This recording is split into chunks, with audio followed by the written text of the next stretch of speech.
So there is more to life than football. Mark Rogers TV, the voice of college football. Miami Hurricanes live, a 51st edition with the Holsum One joining us. Holsum One Holloway, please join him on his YouTube channel. We're talking Miami football for the next hour plus with your comments and questions coming into the live chat room. We will address those. Holsum One, how you doing? I'm doing well. I'm doing very, very well, man. Unfortunately, everything is kind of stopped as far as with spring ball, but we're here to just do a quick review of what was going on with the University of Miami football program and spring ball, at least up until this point.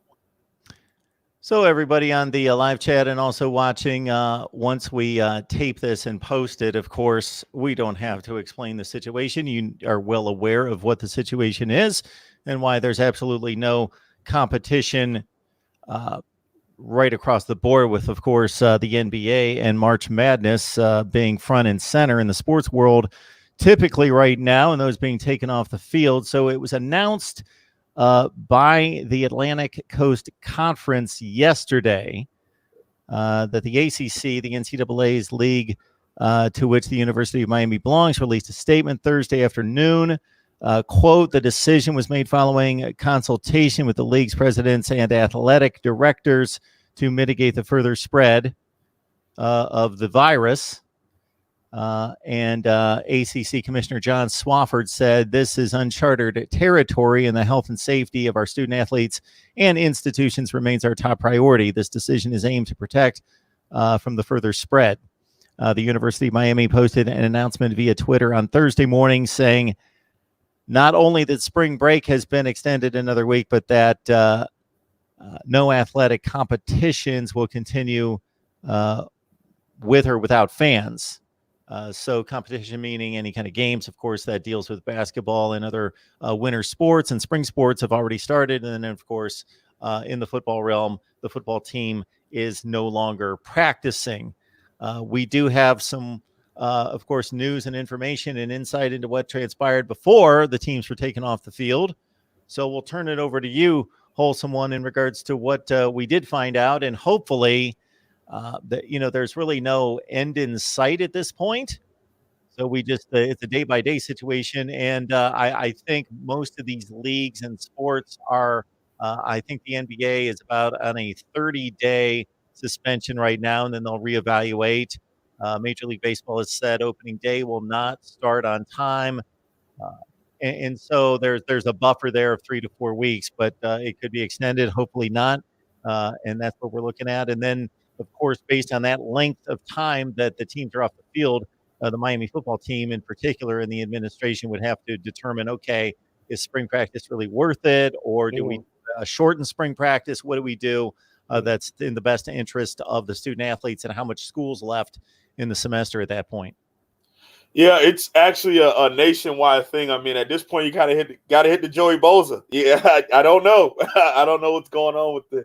I know even here at North Dakota State, man, we this upcoming week would be our spring break. They've added 2 weeks to that, and then we'll restart on April 5th and try to figure it out at that point. Another thing I would like to say is a lot of people are getting this misunderstood as far as cancelization and postponing. It's postponed. It isn't completely canceled, you know. So now tournaments who were around a certain amount of time, that's different. That 9 times out of 10 is probably going to be completely canceled. But spring games and spring ball and spring practice is most likely postponed until further notice, especially when it comes to the University of Miami. I know that from the verbiage that was in our email that was sent out. But when you talk about the University of Miami's football program up until this point, there was a lot of building. Number one, happy birthday to head coach Manny Diaz. Today is his birthday. He's a head coach that has kind of hopefully turned things around. As we know, it's glorified practice, but at the same time, you are what you consistently do. And he's someone that has looked within himself and decided to make some changes, even from when he was a defensive coordinator here at Miami, and now the head coach. The first year, atrocious. You know, just like the people in the comment section, just like the people on all the comment sections on our videos, Miami sucked. Yes, we did. But that was last decade. It's the 2020s. And Coach Manny Diaz has made hires. He has brought in transfers. And he's actually done some developing physically of the young men that are already currently on our roster. I mean, complete 90-degree turns and physical change to our players, and dropping body fat percentage and increasing muscle percentage, and just how we look in our jerseys. And the biggest thing for me was you spend a certain amount of time every spring ball just kind of putting on the most weight you can, looking the absolute best you can, and then you kind of shred throughout your way all the way through August so that you're in actual football weight. And guys like Jalen Phillips, guys like Gregory Rousseau, guys like Nesta J. Silvera, guys like Jordan Miller, John Campbell, our left tackle now, John Campbell, Zion Nelson moving on the right tackle, Corey Gaynor, a guy who returned to the team from the transfer portal, he's dropped his body fat percentage down 18%. And since he's returned with Coach Dave Finley. So a lot of these young men are truly buying into what Coach Manny Diaz and his staff are preaching. And the best thing that you can do, I know, Cam Underwood talks about return on investments and having to continuously update the resume. You got to get people to buy in. You got to get young men and their families to trust their futures with you. And Coach Manny Diaz, as of this point, struggled in the fall. But when it comes to spring ball, now his second spring, he's one of the best spring coaches in college football. So we'll see if it can turn into one of the better fall coaches later on. But our players look very good. We'll kind of get into more depth as far as position by position and how they look the later on we go into live. Mark Rogers TV, the voice of college football. Please like, comment, share the videos, and subscribe. Get yourself on over to the Holsum One's YouTube channel, Holsum One Holloway. Check out his Miami content right there. And, of course, subscribe right here if you love college football. We're going to get your comments and questions to the Holsum One. If I've got something to say, obviously I will jump in as well, both the comments that you bring on the live chat, and I'm going to carve through the comments that were left to some of our videos with both the Holsum One and with Cam Underwood's. And then if we've got time, we'll go through some positional breakdowns. But Antonio X actually thinks, Holsum One, that the secondary will be a strength on this team. He says, I just saw a guy say that Romeo Finley had a horrible season last year, and he's advising people to go back and watch the tape. I agree. I agree that Romeo Finley did not have a horrible season and that you do need to go back and watch the film. When you look at how the defense was this latter half of the season, Romeo Finley made a lot of plays the first half of the season. And this was when they were divvying up his reps with his backup, now starter, pencil-in starter, Gilbert Frierson, number 3. If you look back, you see first and second down, Romeo Finley was on the field. Your 2 rundowns where he could play the pass if need be, but he was there as a balanced player. Then the player who came in on 3rd and long, 3rd and medium, more of your pass-happy speed player was your Gilbert Frierson. Now, later on in the season, Gilbert Frierson started to have some mishaps. So they took his snaps down, which means that Finley's snaps had to go up. So he was on the field a lot more and got picked on in some coverages and things of that nature. So you look at some of the bigger plays, Romeo Finley did give up some pretty big plays. And our tackling as a university, whatever we're teaching, tackling on the defensive side of the ball seems to be more of this ankle biting, tripping technique as opposed to grabbing the hip with the shoulder, putting the shoulder pad through the hip or putting the shoulder through the rib cage, wrap and roll. We're doing some like clippy stuff, and it looks really bad. It looks really bad.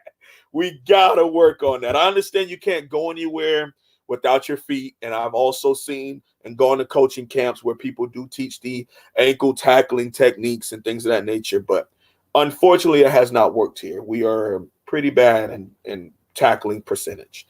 And Romeo Finley was one of those players to where they would do plays in the flats, and he would do what he was being coached to do, and that was go after the ankles, and then the players would step right over him and go down the field for a 6 to 8 yard gain. So it made Finley look pretty bad. But if you watch the film in its totality, Finley did pretty well.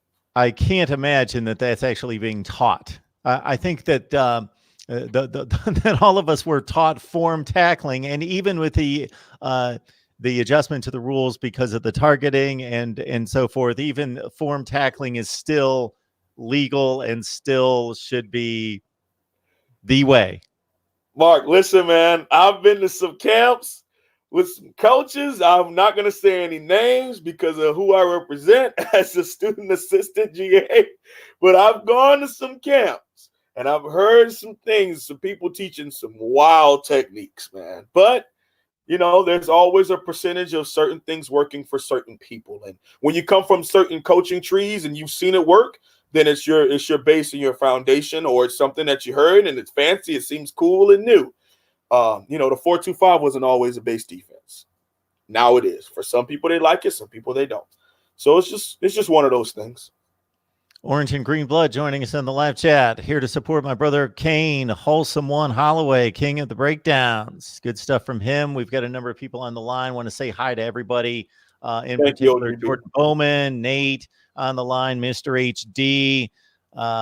How y'all doing? Good to see everybody. 47, Anthony, good to see you. Cheryl is always a big Buckeyes fan who supports us on all the live streams. Appreciate Cheryl, and I will get to the other ones as well. We've got a Cheryl, did you hear my Joey Bosa shout out? Just a second. What's that, man? I said I hope Cheryl saw my Joey Bosa impression, my shout out when I was like, I don't know what to do about the virus. The Joey Bosa. That's it. That's it. Oh, man, he should have been a Kane. Oh, should have been a Kane. Would you believe Al Golden didn't recruit that guy? Didn't recruit him. Oh, listen. Didn't even take a shot at him. Listen to this story. Okay. So Al Golden, he had camps early on. And Al Golden literally said he did not think Joey Bosa was going to be a Division I collegiate pass rusher. I'm not over exaggerating. This was on the message boards back in the day, the Facebook groups, and you know, everybody has all these insiders. But when you get the same exact story, almost a decade later, over and over about Joey Bosa coming to a Miami camp and Al Golden watching him do pass rush, they were doing pass pro one-on-ones, and he said he did not think Joey Bosa would be an elite pass rusher at the Division I level. And let's all understand something. And I want everybody to listen to me clearly, because I'm not taking the leap. I'm just saying, if you would extrapolate Joey Bosa's first season in the NFL, his rookie season, extrapolate that for 10 or 12 years, he's in the Pro Football Hall of Fame. I'm not saying he's going to do that. I'm just saying if he would continue that same pace, the kid was the rookie of the year in the NFL. I mean, you also look at the fact that he was at St. Thomas Aquinas when, still all due respect to St. Thomas Aquinas, they still do have elite NFL coaches coaching high school, but the technician and the effort that the Bosa brothers play with, man, it's have to be respected. But to turn around and say that about a kid, wow. But he went on and had a good career. I'm glad he went on and did his thing. How about that? We'll leave it at that, because Anthony Chickalo is a pretty good example of Al Golden ruining a very good player. So I'll apologize to everybody out there in regards to the notification of the live stream this week. So you know what the deal is, because of the schedules of myself, Cam Underwood, the Holsum one here. We have been consistent for 51 consecutive weeks. So do the math. We're only 1 week shy of delivering for one straight year, one solid year, a Miami live stream each and every week. But we don't know when it's always going to be. Right. We got knocked off of our Wednesday night perch, and unfortunately we have to kind of scramble each and every week to figure out when it's going to go live. That makes it imperative that you subscribe to the channel, turn on the bell for the notifications, and you will get the notifications on the live streams. All right, Holsum one, Damian Hernandez. I still think Avery Huff is your ideal striker. I guess we simply don't have the linebacker depth to let him try, though. I believe that when you talk about Avery Huff and his size and ability, it does scream striker, exactly because of what people see with Isaiah Simmons.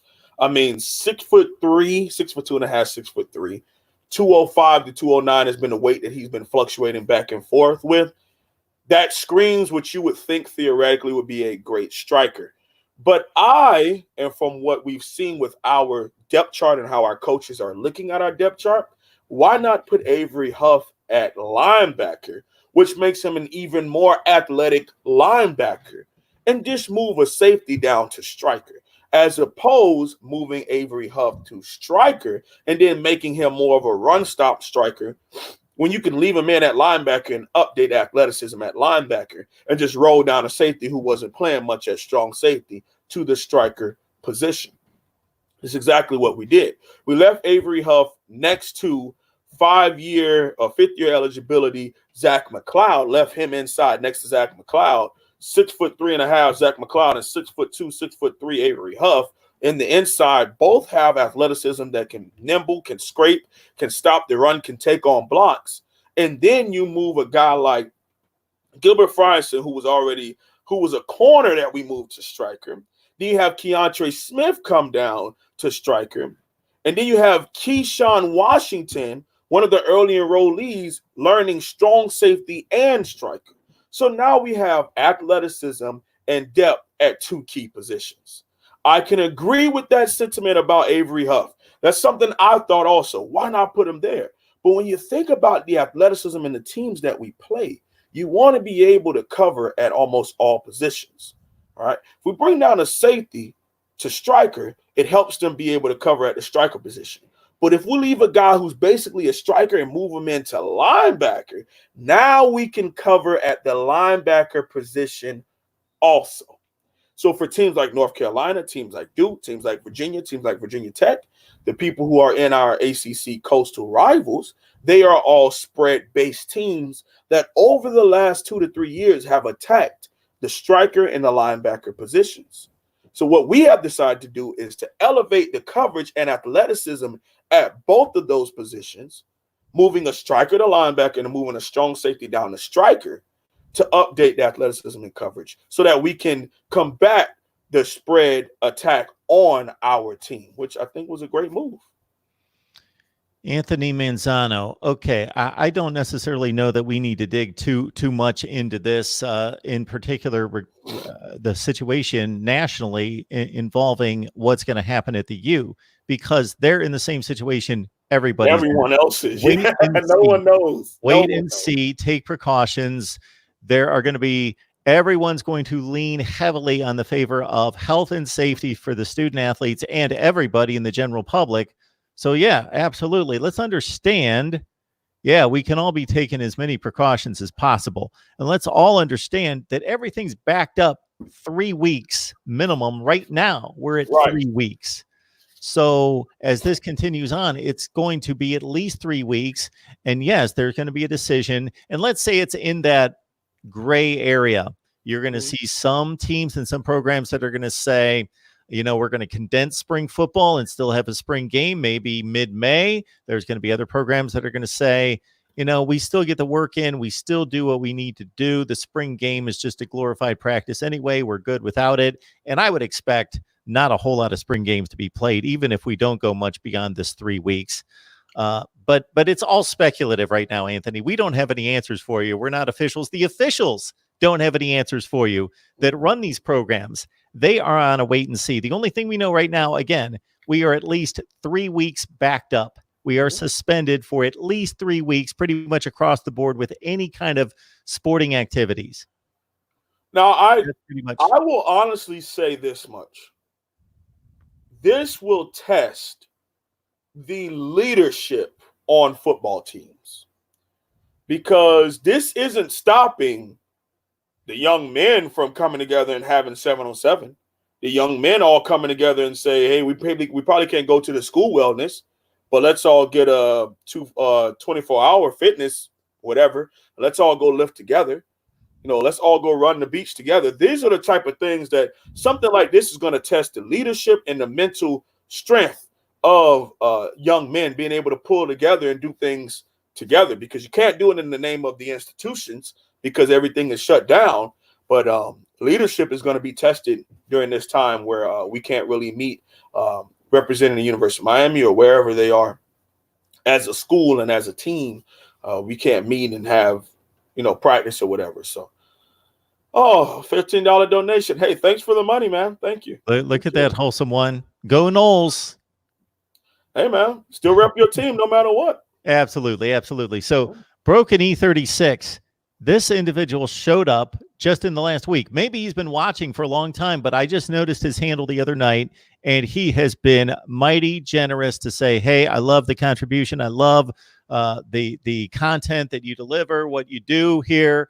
And Broken E36, we appreciate it. If you've got a comment or question, please leave it as well. But we appreciate you contributing right there. And again, as I remind people from time to time, man, what this channel could be if I did it full time. And keep this in mind: if it was $1 a month from everybody, that would get it done right there. That would get it done. All right, a buck a month from everybody would. Like I say, if I give any advice, man, rep your team no matter what, man, because your program won't be down forever. I mean, we went through the stages of later Larry Coker. We had a peak with Randy Shannon a little bit, went down with him also, and Al Golden also. You guys will get it right and come back around. So stick with your team, man. I'm all orange and green, but rep your team, and we appreciate the donation. Thank you.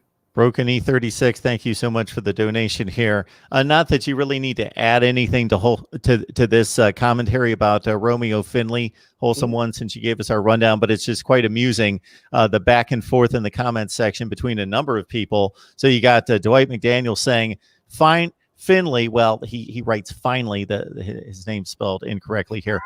Finley was horrible last year, piss poor effort on most plays, going through the motions. Then Charles comes back and says, Dwight, you're on drugs.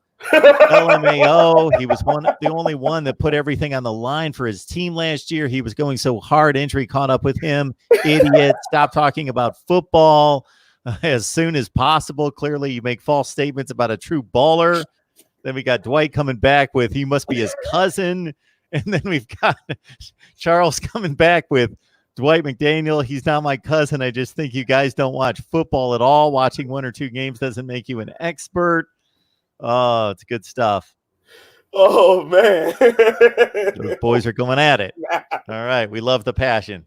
Love the passion. That's the U fan base. That's the U universe, man. We get after each other. And I used to get there were players, if anybody watched my channel, there's a couple players I went after very passionately also, but I think we kind of all grow a sense of understanding. They play for Miami. They wear the U, they're hated across the country. Why should we add to that? So, but when it comes to Romeo Finley, there's people who are on both sides of that argument. And like I said, when you're in a position to where it's new to your fan base, it's fairly new to college football, excluding like TCU, who's probably been running it for like a decade. I know Clemson had been running a portion of it for about 5 to 6 years. I remember Nick Saban in the 2015 national championship game when he brought in Mika Fitzpatrick, played their star, which is a version of the striker. So it's kind of been around sparingly for half a decade, but for a team that's been a traditional 4-3 attack to where Miami had been for 40 years, and then you magically come up with this new gimmicky, to some people, gimmicky defense, it's going to take some growing pains and some learning pains. And Romeo Finley had a really, really good 2018, but he seemed to get attacked in coverage a lot in 2019. So I can understand both sentiments, but when you watch as much film and you evaluate what you believe to be their assignments, because obviously we're not in the rooms, and you just kind of got to go off of what you're seeing and what coverage assignments is your knowledge of cover 3, cover 2, cover 4, cover 6, cover 9, things of those natures. Then you kind of look at it and you say, you know what, Romeo Finley didn't have a horrific season. Yes, he had some mishaps. He had some slips up. Who doesn't? But Romeo Finley he gave his all. And playing hurt majority of the season, you get a tip of the cap from the host one. I appreciate him. We've got our 51st edition of Miami Hurricanes live here at Mark Rogers TV, the voice of college football. We appreciate the super chat from Broken E36. We've got another one on the line that I'll get to in just a second. And again, head on over to Holsum One Holloway here on YouTube and Miami football coverage. We come your way each and every week talking Miami football, not just with Holsum One. We got Cam Underwood as well, and you'll get a comment from myself as well from time to time on Miami football. Of course, I've heard the Holsum One a few times with laying down my take on the Canes last year.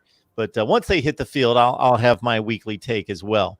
Yeah, man, you were critical, but like I always say, it's not like you were personal or disrespectful. You just stated facts, and you looked at how Miami has underachieved for 15 years. That's a true statement. Want to point you to our videos that we've posted with the Holsum One, breaking down Miami position by position. We've got the wide receivers, the DBs, the linebackers, the defensive line lined up for you. We're going to get to the rest of the positions as well. And our wide receivers video, Roger Shaw would love to see Wiggins and Pope as the starters and Peyton and Redding as the backups. That's literally exactly what the first depth chart was. A good job, man. That was good. Yeah, he hit it right on the head. He wants Harley back in the slot. Huh? He wants Harley back in the slot with Smith and Restrepo as the backups. To the left of our QB is D. Wiggins. Our Z wide receiver to the right side, our number 2 is Mark Pope. And our slot F is Mike Harley. He hit it right on the head. And both of their backups were Redding and Jeremiah Payton, and Xavier Restrepo was backing up Mike Harley in the slot. He had it right on the head. Good job. Now, I don't know if Juan Betancourt is talking about this season coming up or last season, but he thought Mark Pope should have redshirted. He might have been talking about the 2018 year when he came out because he was a true freshman. Well, that year we only had 7 scholarship wide receivers. So that 2018 recruiting class, none of them were able to redshirt. I mean, Brian Hightower, who's no longer part of the team, but it used to be Hightower, Pope, Wiggins. All 3 of those young men did not have the opportunity to redshirt because we only had, including them, 7 guys. You only had 4 other guys. So an injury or someone being tired, they had to get in the game, and we weren't able to give him a red shirt, and probably a much needed one for a guy like Mark Pope. But hey, Noodles is a beast, man. Our man 904 Hurricane is looking for a nasty Nesta impression. You working on that? Yeah, I'm working on that, man. Don't worry about it. I got you. Yeah, as many people have confirmed in the live chat, and we discussed off the top, not just the competition on the field and practice, but no recruiting, no visits, nothing, all shut down. Obviously, that's person-to-person contact, and that's a lot of traveling involved, and that's been shut down as well.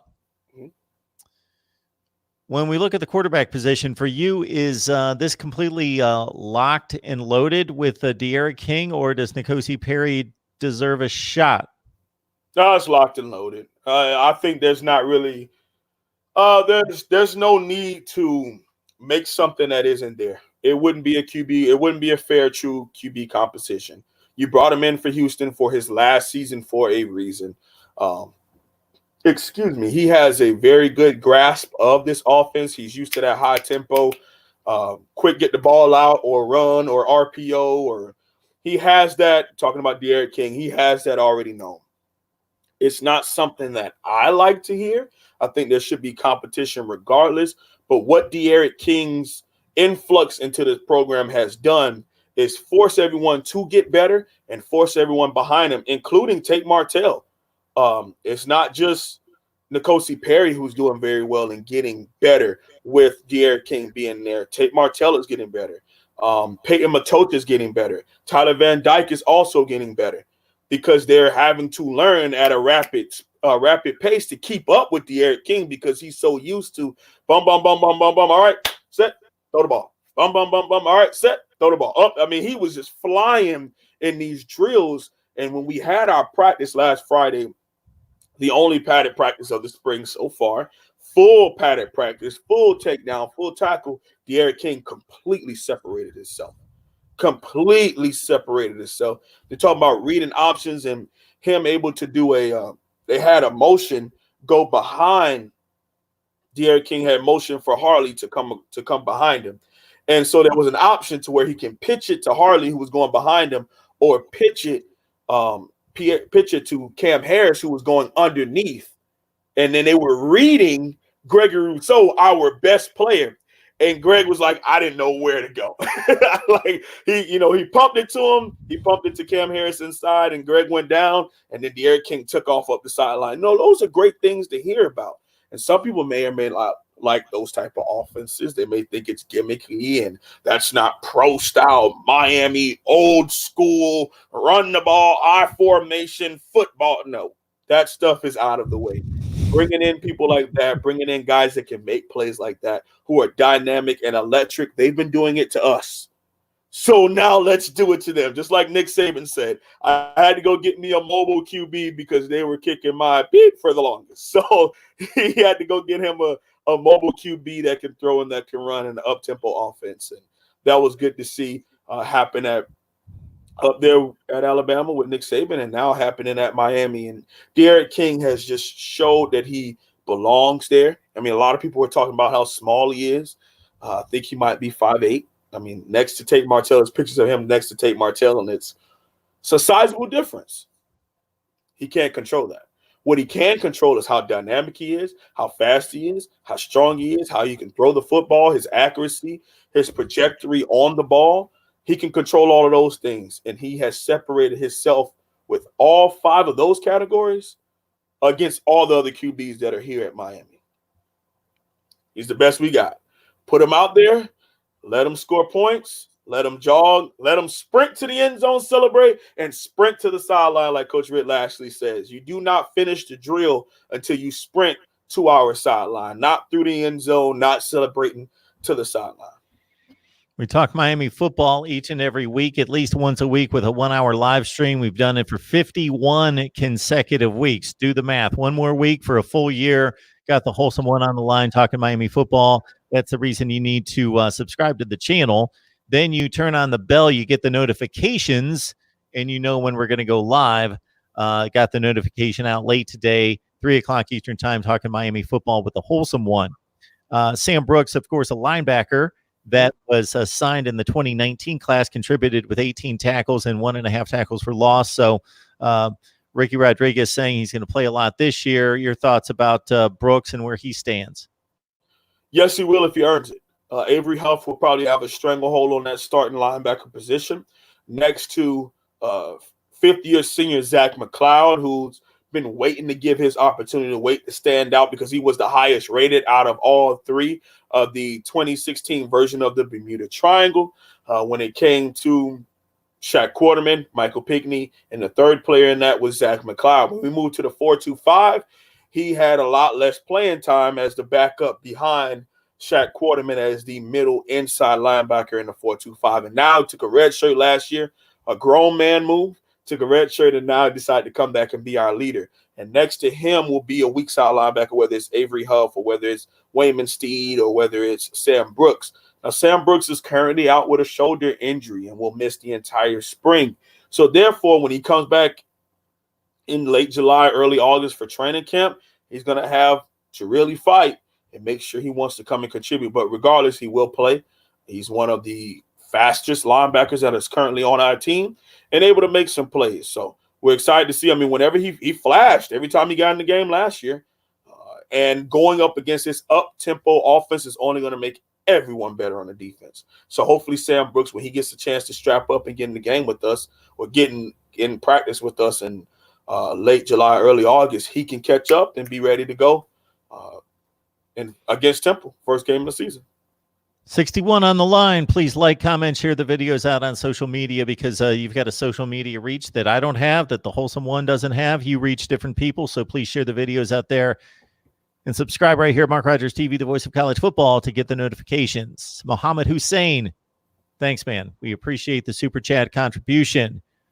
Go Canes. Mark and Holsum one. Who do you think will take the last spot in our 2020 class? An offensive lineman, a corner, a wide receiver? Actually, a very good question. I mean, in the transfer portal, it's a couple of offensive linemen at Miami. I mean, it's not the pick of the litter like it was maybe a month ago. It also would be a stretch at wide receiver or corner at this time. As far as those big name guys that we talked about a month ago, they've probably already picked a school. The only person I haven't heard about is Tariq Black. Have you heard about anywhere that he's already picked? I have not. Right. He's probably the only one that's left that hasn't picked a place just yet. And I don't even know if they will pick anybody to fill that void or fill that spot. And if they do, it would be news to me. I personally do not know of anybody besides Tariq Black that is still someone that they would be thinking about to fill that position. A lot of people want an offensive lineman, but a lot of the big-time offensive linemen that we wanted, transfers from Alabama, transfers from Stanford, transfers from Vanderbilt, wherever, they all decided to go to other schools. So at this point, I know that Coach Manny Diaz was very, very weary of the transfer portal after what he put in last year, with transfer portal U and all the hype, and a lot of those guys did not pan out. So he's been very, very tough on who he wants to take in from the transfer portal going into the 2020s. Double checking on Tariq Black. He is still in the transfer portal, has yet to decide. Muhammad Hussein, thank you so much for the contribution. And yes, everybody wash your hands. That's being reiterated a number of times in the live chat. Yes. And various techniques on the best way to do so. So please check out so funny that something like this has to happen for something that you should just do regularly. Yeah. Hey, take showers. Take showers. Let's add that in there. Oh, my word. Yes.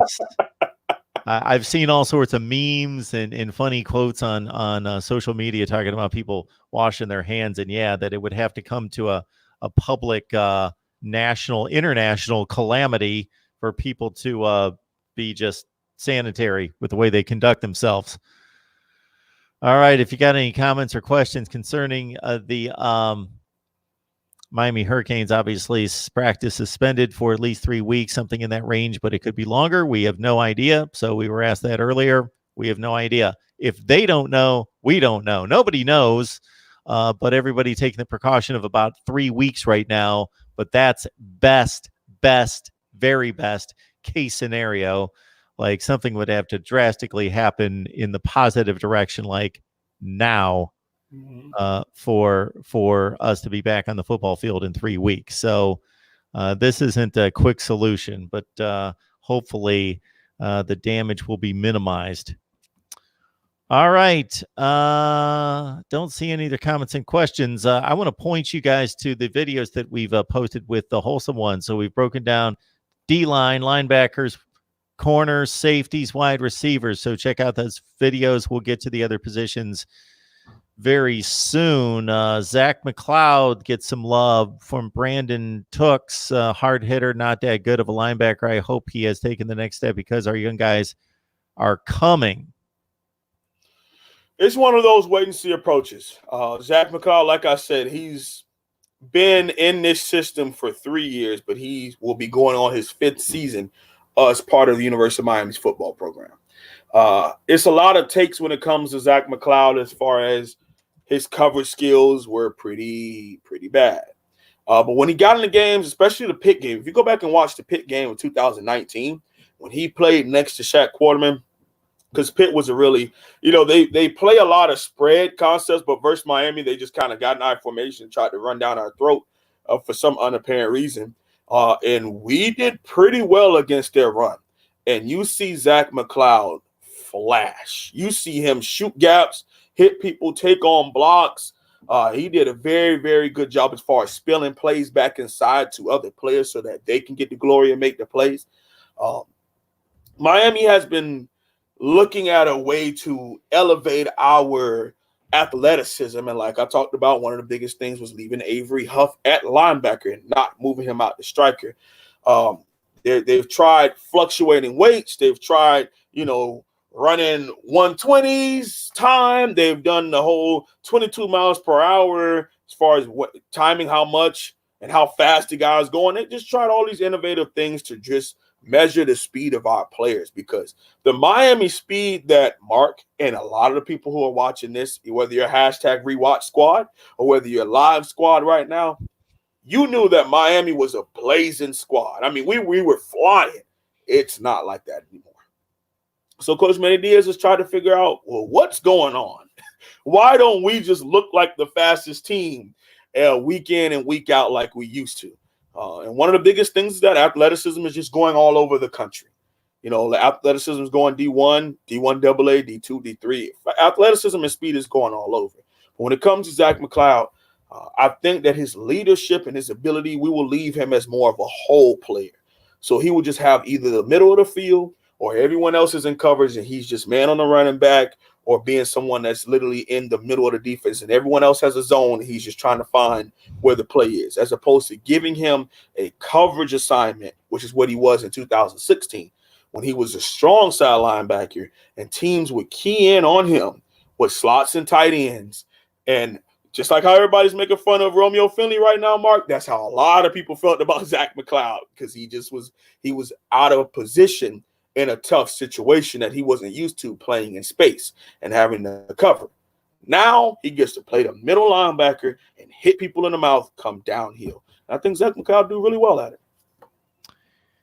Is it safe to say, coming from a guy that's been around college football and played college football himself, that maybe the two separations between the elite teams and not just the very top end 4 or 5 teams, but even if we go down the top 25, 30, 40 teams in the nation, then the rest of the FBS in terms of speed would be just waves and waves and waves of guys that have really near top end speed, depending on the position. I'm talking about positions that require speed. I'm not talking about offensive linemen. I'm talking about number 1 positions that require speed. Then I'm talking about number 2, speed relative to your position. And that the big programs would obviously have more waves of guys, 2 and 3 deep, and then also have that 2 or 3 guys, 4 or 5 guys on the roster that are just burners at corner, at wide out, maybe a running back that are just, you know, top end at the combine. Like we see, all you have to do is look at the combine numbers. And if you take the top 5 to 10 at any position, you're going to see a smattering of a, I'm just going to pick a school, FAU or Sam Houston State or like Southern Miss or but something basically, like that. it's just layered with Alabama, Ohio State, Clemson, and the other schools on down the line. Right. I think it also comes as to Oklahoma, you know, one of those schools that it's about that scheme that attracts those type of players to go there and do very well. I mean, you know, Cam Underwood says a lot about his revisionist history with Tutu Atwell, someone who wanted to be a QB. But then when it didn't come to Miami, he didn't mind being a wide receiver. But when it came to the University of Miami, he wanted to be a QB. All right? And then when other people recruited him that weren't Miami, like Louisville, he didn't mind going there to play slot wide receiver. He went there and did very well and is doing very well. He gets to play in an up-tempo offense that uses his ability.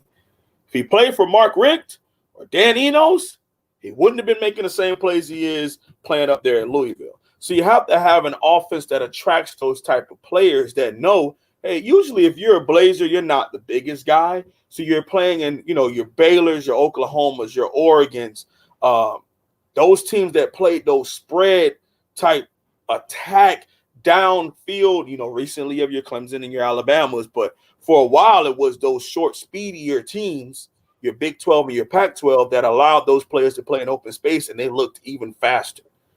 Miami is just getting to the table as far as doing stuff like that and just hopefully having a spread and hopefully putting our players in position to play fast and look fast.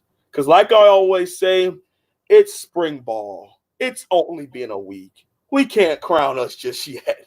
But hopefully we get that and we use our players in open space. Hopefully. Fingers crossed. MarkRogersTV, voice of college football, Miami Talk here each and every week, a number of times actually throughout the week, from myself, from Cam Underwood, from the Holsum One. Please join him on his YouTube channel, Holsum One Holloway. Get on over there.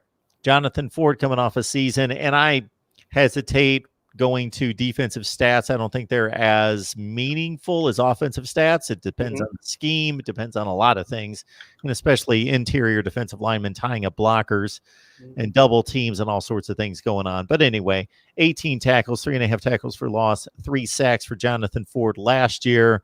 Fragrance Place is looking for a big season out of John Ford. He better. It's go time. It's his last year here at Miami. He's flashed once or twice a season. He's made a play here or there. I know Virginia was one of his best graded films for me when I went back in plus or minus play by play. But as a one technique, as someone who did it, so one technique, stats are one thing, just like you said. But the ability to truly disengage from blockers at 6'6", 312 pounds, you should have been able to take over a game by now. It's not happened. Players have come in like Nestor Silvera. Players have come in like G. Willis.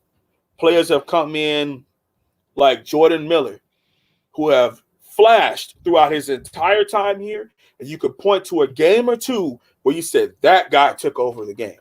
I can't say that for John Ford just yet. He's one of my favorite players.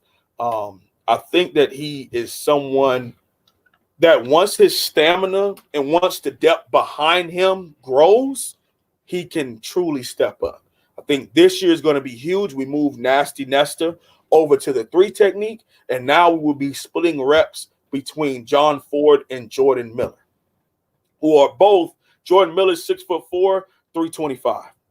Reshaped his body from he signed here at 360, and he's down to 325 almost 2 years into the program. That's real strength and conditioning and nutrition. We've done a great job with him. Done a good job putting some solid weight on John Ford. He looks amazing. He looks good. If you ever look, think about that, Mark. 6'6", 312 pounds. You're like, oh, this guy's supposed to be picking people up with one arm and slamming people and Big Show choke slam the QB, and the crowd goes crazy. That doesn't happen. So his stamina, and he also has been battling a wrist injury that he recently had surgery on about 6 months ago. So he's been trying to get that back together, man. But it's a lot to be desired when it comes to John Ford. Is it off-season hype? Is it us, height, weight, speed guys that love that? Maybe. But John Ford has NFL size. He needs to have NFL production if he does have aspirations at playing at that level, because he can do it. He truly can. Nick Cave is already looking at a 2020 signee, is pushing for a starting position here in Tyrick Austin Cave, who was the 26th rated inside linebacker according to the 247 composite out of Camden, New Jersey. I got to think, Holsum, one, you talk about a wait and see situation. We don't have any tape on this guy against competition at this level. Right. And but the biggest thing you can say about TAC is his film screams effort. His film screams dog. But what these elite programs do is, yes, it's a competition. With this new rule, you can play in 4 games and still take a red shirt. But the best thing you want to do is put a red shirt on a guy that has dog in him, because it's only going to make him want it even more. You let him play in some special teams every now and again. You let him get in games that he can come in and flash. But if you could put a red shirt on him and get him a year in the weight room, get him another year, so then we pull up in 2021 and 2022, and he has that RS next to it, that's when you start talking about your big-time programs, your Ohio States, your Alabamas, your Clemsons, your Georgias. They give guys like that a red shirt, get them into a Division I strength and conditioning program, and let him earn his way through over time, instead of throwing him out there on the field. And let's say he makes some mistakes, which he will. Let's say he misses some tackles, which is inevitably going to happen. You lose confidence in that guy, as opposed to getting him on the sideline, get him in a strength and conditioning, making him work his way to it. And when he's ready to go step out there as a red shirt sophomore, he's going to be completely ready and chomping at the bit to fly out there and knock somebody's head off as the starting weak side linebacker, because he's earned his keep up until that point. Got 78 on the line. We appreciate you stopping by to talk Miami football with us here at Mark Rogers TV, the voice of college football. This is our 51st consecutive week. A Holsum One doing some work for us. Please check him out on his YouTube channel, Holsum One Holloway. What do you got on over there these days, Holsum One? Well, I've actually found out a way how to do film breakdowns. So that's been one of the biggest things that's been added to the channel, is being able to bring my actual collegiate student assistant coach perspective to the channel. Things that I've learned as far as what our coverages are. I've actually learned the game from inside out. Has always been a bigger guy my entire life. Now learning the game outside in. So I've been doing extensive research on the cornerback, the strong safety, the wide receiver, the slot, the tight end. QB is a whole nother class I'm probably not ready for just yet. But just learning all of those things and adding it to the channel. So what I'm doing right now is film breakdowns, and it's from the ACC Digital Network's highlight tapes of our players. So I'm highlighting the good things that our players are doing and what they're bringing to the table and breaking down assignment and what makes these players good as far as hand placement, disengagement, open field tackling, plays against other big-time players. Coming up next week is going to be the offensive players. I've done the defensive players. So you got your Shaquille Quarterman, you have your Michael Pinkney, Gregory Rousseau, which is probably my best breakdown video, being a former defensive lineman myself. It's about a 30-minute sit and watch, man, but it is great breakdown as to what goes into using length and what terms mean and what assignment as far as stances, reading offensive line stances as far as, oh, this is probably going to be a run because of the way that this guy's lined up. It's going to be a pass. So as far as breaking down what a 2-point stance means as far as right foot up or left foot up, inside leverage, outside leverage, open hand free, things of those type of terms and breaking it down. So you guys can go on over there and check it out. It's exciting to talk about. It's not work for me. It's completely fun. Like I literally just love to watch film all day long. And I'm able to do it and showcase it and give it to you all for free. So why not go over there and do it? Man? Go ahead and check me out at the Holsum One. No doubt. No doubt. You get just a taste right here from the Holsum One. So you got to get the whole deal over on his YouTube channel, the Holsum One Holloway. We got position previews, not just from Miami, but Florida State, Clemson, Ohio State, Michigan, Penn State, Minnesota, Alabama, Auburn, Florida, Kentucky, LSU. We've got Oklahoma coming up. We got USC, UCLA, all sorts of people. Probably a number that I've missed. Position preview breakdowns for you as we do our best. Obviously, there's no spring football right now, but we're going to get you set for the 2020 season. I'm not going to sit here and talk about the situation that's out there that you can hear about and know about based on the national news unless there's something that pertains to college football. And the only thing right now is there's nothing going on for at least 3 weeks anywhere. So we will continue to talk football, talk the season, break down players, break down the games. I'll deliver my top 10 2020 non-conference games, my top conference games. I'm going to go nuts, and we'll do it all big as we typically do here at Mark Rogers TV, the voice of college football, with guys like the Holsum One helping us out. I appreciate it. I know for a fact coming up on this week on my channel, I do lives Monday and Tuesdays. So just to give you a breakdown of what that is, on Mondays, it's literally kind of a Q&A. So I do a call-in show. I give you like a quick news update for the first 30 to 45 minutes or 30 minutes, however much news there is to talk about. Then I do a call-in show where people ask questions and they can kind of ask me what certain things mean, assignment and certain coverages and stuff like that. And I explain that. On Tuesdays, we have Let's Talk Tuesdays where I pull out the whiteboard and my marker and I draw up formations. I draw up. Last week, we did an extension on the actual breakdown of the number assignment of a defensive lineman from the center through the tackles. So you have your zero technique, your ones, your twos, your threes, and what all that means. We went over the 46 defense, the 4-3, the 3-1-7, the 3-4, a strong and weak side defensive ends and their assignments as far as measurements and why certain people have, Greg Rousseau is 6'6", but he's 260. Why is he against the right tackle? Well, he's a strong side defensive end. They like the length and the strength that he brings to the table. So you want him going up against the run blocking tackle, which is your right tackle, which is why it's termed the strong side defensive end. And the flip side of that, you have your pass protector going up against, your pass protector is your left tackle. So it's deemed the weak side defensive end, which is the right end. You have your finesse player. They could be a little shorter, anywhere from your 6'2" to your 6'4". I mean, you have your anomalies as far as Elvis Dumerville, who is 5'11". You also have your Mathis, who is a 6'1". So you have your ability to have a weak side defensive end that goes against your left tackle and a strong side defensive end that goes against your right tackle. Just a little snippet of what I do. And Wednesday through Friday is my film breakdowns. And next week you have DJ Dallas coming up on Wednesday. You have KJ Osborne on Thursday.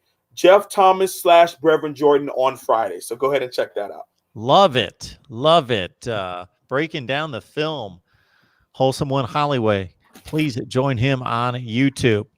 Appreciate it, man. It's always a good time. Always learn something. And we'll just keep these live streams rolling regardless of what's going on out on the field, hoping that football comes back very, very soon. Here we go. Hey, we'll get a time up for next week, and we'll make it a full year, 52 straight.